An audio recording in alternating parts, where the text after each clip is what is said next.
Hi everyone, कैसे हो आप सभी लोग। नमस्कार मेरी पूरी फैमिली को। कैसे हैं आप लोग, जरूर मुझे बताइएगा। जिन लोगों की प्रेगनेंसी जिन्होंने कंसीव कर लिया है वो लोग मुझे जरूर बताइएगा कि आप किस मंथ में हैं, किस मंथ में पहुंच चुके हैं, ताकि मुझे भी इंतजार रहेगा कि कब आपका बेबी जो है वो डिलीवर होता है और आप मुझे गुड न्यूज देते हैं। मुझे बहुत अच्छा लगेगा सुन करके कि आपके घर में नन्ही सी परी आई है या फिर अच्छा सा जिसे बोलते हैं बेटा आया है। तो जरूर मुझे बताइएगा।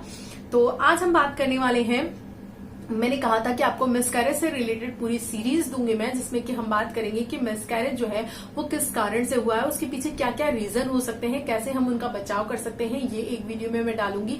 दूसरा, मैंने आपको ये वीडियो दिया है कि मिसकैरेज के बाद हमको अपना ध्यान कैसे रखना चाहिए, किन किन चीजों का हमको ध्यान रखना बहुत ज्यादा जरूरी है, ये हमने बात की।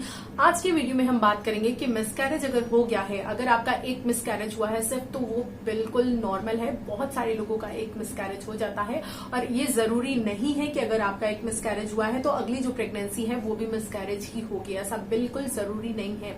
लेकिन आपको प्रिकॉशन रखना है, अपने खाने पीने का अच्छे से ध्यान रखना है। कोशिश ये करना है कि जब भी आप अगली प्रेगनेंसी प्लान करो तो वो आपको प्लान ही करनी है, यानी कि वो बिना प्लानिंग के नहीं होनी चाहिए, वो प्लानिंग के तहत ही होनी चाहिए। उसके पीछे रीजन ये होता है कि जब आप प्लानिंग के तहत करते हो तो पहले आप अपनी बॉडी का अच्छे से ध्यान रखते हो, जो जरूरी चीजें हैं आपको अपनी बॉडी के अंदर, उनको पहले आप फुलफिल करते हो। चाहे वो आपका आयरन हो, चाहे फॉलिक एसिड हो, चाहे आपका कैल्शियम हो, चाहे आपका थायराइड, बीपी, शुगर, सब अच्छे से नॉर्मल करते हो। देन आप प्लान करते हो पहले से फॉलिक एसिड लेते हुए, ताकि कोई डिसऑर्डर ना आए, कोई परेशानी ना आए। इसीलिए अगर आपका फर्स्ट मिसकैरेज हो गया है तो पहले तो आपको ये ध्यान रखना है कि घबराना नहीं है। ये नहीं सोचना कि पहला मिसकैरेज हो गया है तो आगे सेकंड जो हम प्रेगनेंसी प्लान करेंगे वो भी मिसकैरेज ही होगा। लेकिन आपको जो सेकंड प्रेगनेंसी है, ध्यान रखना है कि उसको आपको प्लान ही करना है, विदाउट प्लानिंग वो नहीं होनी चाहिए।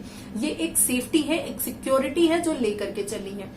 दूसरी बात कि अगर मिसकैरेज आपका 2 बार, 3 बार या 4 बार हो गया है तो डेफिनेटली आपको सोचना है। इस केस में तो बिना प्लानिंग के आप बिल्कुल भी नहीं जा सकते हो, जिसे बोलते हैं ऐसा बिल्कुल नहीं आप कर सकते हो कि आपने प्लान नहीं किया और बेबी कर लिए। अगर जिसे बोलते हैं 2, 3 बार, 4 बार ऐसा हो गया है तब तो डेफिनेटली आप ऐसा नहीं करोगे, क्योंकि ये जानना बहुत ज्यादा जरूरी है कि क्यों ऐसा हुआ है, क्या कारण है कि बेबी बार बार खराब हो जा रहा है, बेबी में कोई जेनेटिकल डिसऑर्डर है या हार्मोनल प्रॉब्लम है, या फिर मदर में कोई प्रॉब्लम है, या फिर मदर फादर दोनों के जेनेटिक कोई डिसऑर्डर है। तो इनको जानना बहुत ज्यादा जरूरी है।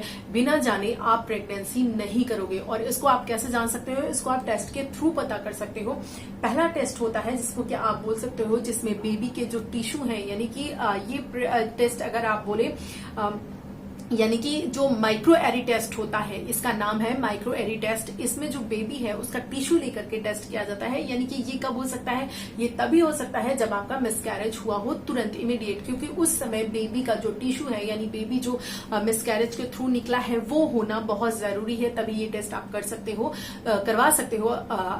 तो ये टेस्ट जो है वो आप, उससे क्या होता है, बेबी का टिश्यू जो है वो लिया जाता है और उससे चेक किया जाता है, टेस्ट किया जाता है कि क्या बेबी में प्रॉब्लम थी, क्या कोई जेनेटिक डिसऑर्डर था, या किस कारण से ऐसा हुआ है। तो माइक्रो एरी जो टेस्ट है, ये पहला टेस्ट है पता लगाने का कि मिसकैरेज आखिर क्यों हुआ है, क्या बेबी में कोई डिफेक्ट थी या नहीं थी। दूसरे अगर टेस्ट की बात करें तो वो आपको, अगर बेबी में कोई डिफेक्ट नहीं निकलता है, बेबी बिल्कुल नॉर्मल होता है, बेबी में कोई भी प्रॉब्लम नहीं निकलती है इस टेस्ट के थ्रू, फिर डॉक्टर आप जो मदर होती है, जो लेडी होती है, उसका टेस्ट करवाते हैं कि अगर बेबी में कोई प्रॉब्लम नहीं है तो जो माँ है उसमें प्रॉब्लम हो सकती है, कुछ इशू हो सकता है। तो फिर माँ के टेस्ट स्टार्ट होते हैं, जिनमें कि शुगर टेस्ट होना, क्योंकि कई बार ऐसा होता है जिनका हाई शुगर होता है उनके साथ भी मिसकैरेज हो जाता है, जिनका बीपी का प्रॉब्लम होता है बहुत ज्यादा, उनके साथ भी ऐसा होता है। तो आपका बीपी, शुगर, थायराइड, ये तीनों चीजें जो है वो नॉर्मल होना बहुत जरूरी है। तो इसको जो है तीनों को टेस्ट करेंगे डॉक्टर। पहले ये टेस्ट करते हैं कि कहीं इस वजह से तो मिसकैरेज नहीं हुआ है, तो ये 3 टेस्ट वो करवाते हैं। उसके बाद चौथा जो बहुत इंपॉर्टेंट है, जिसके कारण मैंने खुद देखा है कई बार मिसकैरेज होते हुए लोगों का, और वो ये है कि अगर आप ओबेसिटी के शिकार हो, यानी कि आपको बहुत ज्यादा मोटापा है, यानी आपका वेट जो है वो बहुत ज्यादा है, या फिर आपका वेट बहुत कम है, यानी आप अंडर वेट हो। तो अंडर वेट, आप ये मत सोचो कि जो बहुत हैवी है उनके साथ ही ऐसी प्रॉब्लम हो सकती है। जो लोग अंडर वेट हैं, जिनके अंदर बहुत सारे न्यूट्रिएंट्स की कमी और उनका वेट बहुत कम है, उनके साथ भी मिसकैरेज के चांसेस हो सकते हैं। तो प्रेग्नेंट होने के लिए एक आइडियल वेट होना बहुत जरूरी है। इसीलिए जब मैं वेट वाला वीडियो डालूंगी तो उसको आप जरूर देख लीजिएगा कि किस एज के अकॉर्डिंग, किस हाइट के अकॉर्डिंग कितना वेट होना चाहिए प्रेगनेंसी के लिए। ठीक है, तो ये 4 टेस्ट हो गए। एक माइक्रो एरे टेस्ट हो गया जो कि बेबी का टेस्ट होता है, वो आपको करवाना है। अगर कई बार आपका मिसकैरेज हो रहा है लेकिन एक बार हुआ है तो आपको ये सारे टेस्ट करवाने की जरूरत नहीं है। बस आप अपना बीपी, शुगर, थायराइड, वजन, इन सारी चीजों को अच्छे से रखो अगली प्रेगनेंसी प्लान करने से पहले। बाकी ये जो टेस्ट मैंने माइक्रो एरे टेस्ट बतवाया ये तब होता है जब 2 से ज्यादा जिसे बोलते हैं मिसकैरेज हो जाता है, तब तो वो प्रॉब्लम वाली बात होती है। तो माइक्रो एरे टेस्ट हो गया, शुगर हो गया आपका, थायराइड हो गया, बीपी हो गया, अपना वजन हो गया, ये चीजें आपकी हो गई। ठीक है, इन चीजों का अगर आपने टेस्ट कर लिया है, फिर उसके बाद बात करते हैं क्लॉटिंग डिसऑर्डर की। यानी कि कई बार ऐसा होता है कि माँ के अंदर क्लॉटिंग डिसऑर्डर होता है जिसके अंदर बेबी की जो वीन्स होती है वो बहुत पतली पतली होती है और वहां पे क्लॉटिंग हो जाती है, तो बेबी को ब्लड फ्लो अच्छे से नहीं मिल पाता, जिसके कारण जो है उसकी धड़कन रुक जाती है या फिर उसकी जो है वहां पर ही डेथ हो जाती है, यानी कि बेबी आगे सर्वाइव नहीं कर पाता है। ठीक है, तो ये जो इस टेस्ट को हम बोलते हैं एपीएस टेस्ट, ठीक है, जिसको एंटी फॉस्फोलिपिड सिंड्रोम टेस्ट बोलते हैं, एंटी फॉस्फोलिपिड सिंड्रोम टेस्ट बोलते हैं, एपीएस टेस्ट बोलते हैं। और ये टेस्ट जो है वो करवाया जाता है कि मदर में कहीं जिसे बोलते हैं ब्लड क्लॉटिंग की प्रॉब्लम तो नहीं है। अगर ब्लड क्लॉटिंग की प्रॉब्लम होती है तो डेफिनेटली इसका पूरा सोल्यूशन है और इससे डील किया जाता है। डॉक्टर जो है जब आप अगली प्रेगनेंसी प्लान करते हो तो आपको पहले से ही एक ऐसा इंजेक्शन देते हैं, हर महीने दिया जाता है, और वो इंजेक्शन इसलिए दिया जाता है ताकि माँ का जो ब्लड है वो पतला हो सके। जब माँ का ब्लड पतला हो जाता है तो बेबी को ब्लड सप्लाई अच्छे से मिलती है और फिर मिसकैरेज के चांसेस नहीं होते। तो ये एपीएस का जो टेस्ट है इसको करवाना भी बहुत जरूरी है अगर बार बार ऐसा हो रहा है तो। आगे हम बात करें कि और जो जिसे बोलते हैं और रीजन क्या होता है। एक टेस्ट, अगर आपने सब कुछ टेस्ट करा लिया है, आपने हीमोग्लोबिन आपका देख लिया है बहुत ज्यादा कम तो नहीं है, आप अंडरवेट तो नहीं हो, आप ओवरवेट तो नहीं हो, फिर आपका जिसे बोलते हैं थायराइड तो नहीं है, बीपी तो नहीं है, उसके बाद आपको देखना है कि पीसीओडी तो नहीं है। पीसीओडी और पीसीओएस भी कई बार चांसेस क्रिएट करते हैं मिसकैरेज के। तो अगर पीसीओडी और पीसीओएस है तो पहले डॉक्टर से मिलिए, उन चीजों को ठीक करिए, उनको नॉर्मल लेने की कोशिश कीजिए, उसके बाद ही अगली प्रेगनेंसी आप प्लान कीजिए। ठीक है, एक और टेस्ट है जिसके बारे में बात करते हैं कि वो टेस्ट ऐसा होता है जिसको बोलते हैं हिस्टोग्राफी। ठीक है, हिस्टोग्राफी ये जो टेस्ट होता है ये क्या होता है, ये एक्चुअली लेडी का ही टेस्ट होता है, लेकिन इस टेस्ट में जो है वो टेस्ट इस तरीके से होता है कि लेडी की जो बच्चेदानी है उसका अंदर से, यानी कि इंटरनल जिसे बोलते हैं, एक जिसे बोलते हैं दूरबीन से टेस्ट होता है। उससे ये देखा जाता है कि जिसे बोलते हैं कि जो बच्चेदानी है उसके अंदर कोई डिफेक्ट तो नहीं है, कोई वॉल तो नहीं है। ठीक है, कई बार ऐसा होता है कि बच्चेदानी बाहर से तो नॉर्मल होती है लेकिन अंदर से वो बिल्कुल सेपरेट होती है, उसके अंदर एक दीवार होती है। तो इसके लिए 3D जिसे बोलते हैं अल्ट्रासाउंड भी किया जाता है। 3D अल्ट्रासाउंड में बहुत अच्छे से पता चल जाता है। और एक तो ये जो मैंने आपको बताया ये टेस्ट होता है, इससे जो है अंदर से टेस्ट किया जाता है दूरबीन के माध्यम से। इससे पता चल जाता है कि अगर दीवार, कई बार क्या होता है बेबी बढ़ तो रहा होता है लेकिन उसके आगे वो नहीं बढ़ पाता क्योंकि वहां पर वॉल होती है मदर की बच्चेदानी में। तो उसके लिए जो है फिर आईवीएफ वगैरह ट्राई करना पड़ता है क्योंकि नॉर्मल इस तरह की प्रेगनेंसी सक्सेसफुल नहीं हो पाती।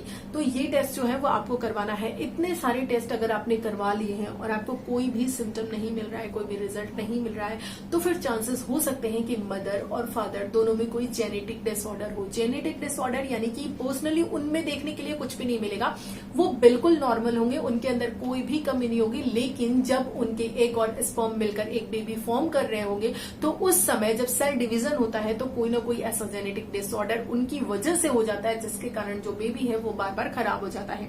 तो ये टेस्ट भी करवाना बहुत जरूरी है। अगर आपने सब कुछ करवा के देख लिया, आपको रिजल्ट नहीं मिल रहा है, तो एक बार आपको ये टेस्ट करवाना भी बहुत जरूरी है। मदर फादर दोनों का ये टेस्ट होता है कि उनके अंदर कोई जेनेटिक जिसे बोलते हैं प्रॉब्लम तो नहीं है। ठीक है, पेरेंट जेनेटिक टेस्ट आपको करवाना है। तो ये सारे जो टेस्ट है एक बार आप करवा लीजिए। और आपको मैं बता दूं कि साइंस इतना एडवांस हो चुका है, इतनी सारी चीजें, इतनी सारी फैसिलिटी है, फिर भी मैं आपको बताऊं कि 50% केसेस ऐसे होते हैं जिनमें डॉक्टर मिसकैरेज का कोई भी रिजल्ट यानी कि कोई भी कारण नहीं बता पाते कि किस कारण से मिसकैरेज हुआ है।